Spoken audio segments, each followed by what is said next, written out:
అప్పుడు ప్రతిపక్షంలో ఉన్నారు, ఇప్పుడు అధికార పక్షంలో ఉన్నారు. అంతే తేడా. అంతకు మించి ఆ నాయకుడి విషయంలో ఏం మారింది? ఏ పక్షంలో ఉన్నప్పటికీ అక్కడ మాత్రం ఆయనే లక్ష్యంగా రాజకీయం నడుస్తోందట. వైసీపీ అధికారంలో ఉన్నప్పుడు ఒక పెద్ద తలకాయకి టార్గెట్గా మారిన ఆయన ఇప్పుడు అధికార కూటమిలో ఉంటూ సొంత నేతలకే టార్గెట్ అవుతున్నారట. ఇంతకీ ఈ విపరీత విలక్షణ పరిస్థితిని ఎదుర్కొంటున్న ఆ నాయకుడు ఎవరు, ఏంటా కథ? ఫలితం మాత్రం రాలేదు గాని పెద్దిరెడ్డి మెజారిటీని మాత్రం భారీగా తగ్గించగలిగింది.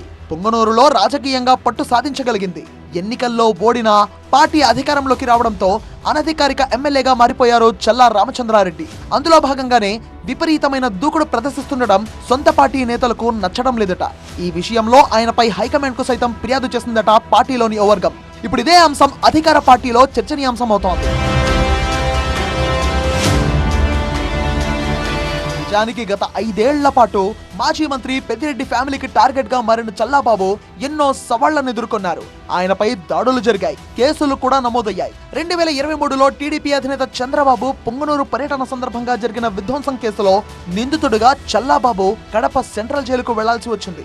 ఆ తర్వాత కూడా కొంతకాలం అజ్ఞాతంలో గడపాల్సి వచ్చింది. ప్రత్యర్థుల ఏలుబడిలో అలాంటి విపత్కర పరిస్థితులను ఫేస్ చేసిన చల్లాబాబు ఇప్పుడు తన పార్టీ అధికారంలోకి వచ్చిన అదే పరిస్థితిని ఎదుర్కొంటున్నారట.